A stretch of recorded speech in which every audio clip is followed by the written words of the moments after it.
Genesis chapter 1. This is from the edition of the Jewish Publication Society 1985 edition. It is a translation of the Leningrad Codex from scratch, begun in 1956. And they worked over 30 years on it. There was input from Orthodox, Conservative, and Reform rabbis, along with professors from universities in linguistics.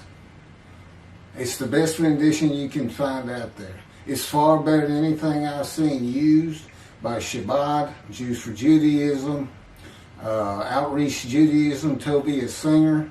I mean, he's got in verse 10 of Isaiah 53 that whatever the Hebrew is means guilt offering. Let's go to Leviticus. Human sacrifice. Human sacrifice. Since he doesn't believe a man is described for the day of the Lord, he's gonna tell you that God sacrificed 6 million Jews in the Holocaust, and that his portion, Hitler received the hide. Well, it's the person making the sacrifice that gets the hide. So Tobias Singer believes the Jewish people as the man Israel is described, and yet Hitler's the righteous servant. Yeah, I don't think too much of his translation skills whatsoever. Verse 1. When God began to create heaven and earth, the earth being unformed and void, with darkness over the surface of the deep, and a wind from God, footnoted to be the Spirit of God, sweeping over the water. God said, "Let there be light," and there was light. God saw that the light was good, and God separated the light from the darkness. God called the light day, and the darkness he called night. And there was evening, and there was morning, a first day. God said, "Let there be an expanse in the midst of the water, that it may separate water from water." God made the expanse, and it separated the water which was below the expanse from the water that was above the expanse. And it was so. God called the expanse sky. And there was evening, and there was morning, a second day. When God first began teaching me the Tanakh, he came to me, an atheist for 50 years. He had been with me from birth.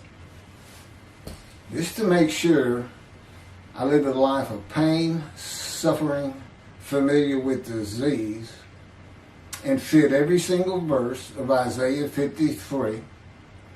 And of course, with his teachings, I can explain it verse by verse better than any man that's ever lived. And I also show how it is associated, and the very key to understanding it is the book of Ezekiel and Ezekiel himself. In any event, when we were reading Genesis, and it wasn't necessarily the first book I read, when God says,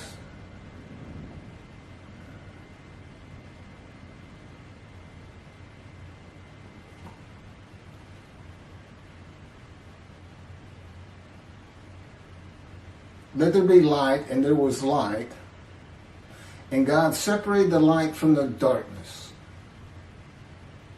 How do you separate light from darkness? See, you can read, there's two things to read in here. The creation of the earth, unformed, it was still forming. Tectonic plates breaking up, continents being formed, and void means void of any life.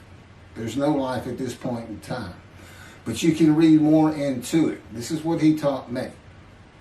He said, imagine a box. And you take an expanse and you draw a line right through the middle of it. A separation. Above that separation is white light. Below that is nothing but darkness. Now he just separated light from darkness. Because really, you have darkness, then light shines on it, it's not darkness. It's not a separation. So that's what those terms mean.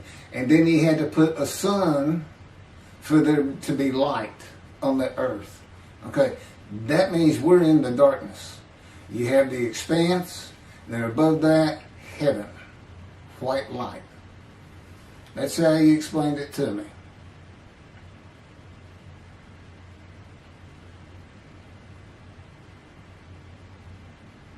Let there be an expanse in the midst of the water,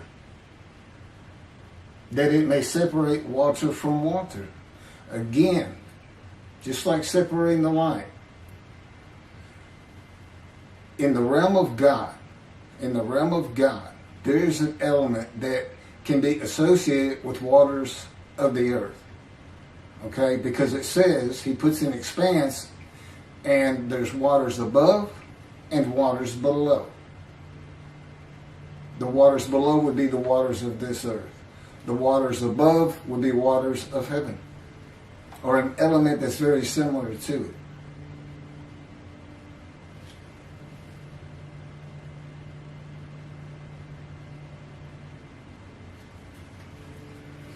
Okay, here's how he told me to think of this as far as creation.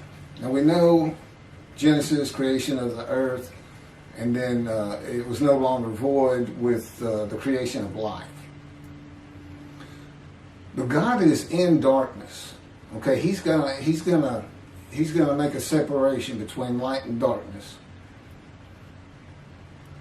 His realm, I call it the unseen realm of God, existed before this universe. He is responsible, he tells me, for the Big Bang that created our universe.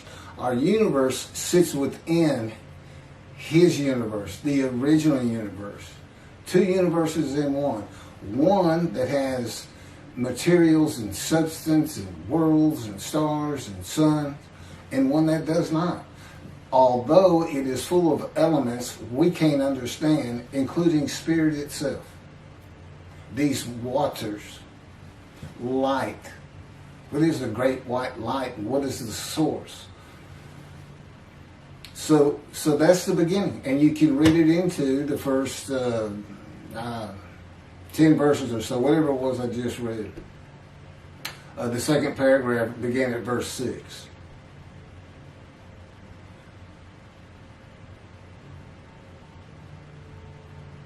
So, I'm getting instructions on what to do, what to talk about next. Okay? Thank you very much.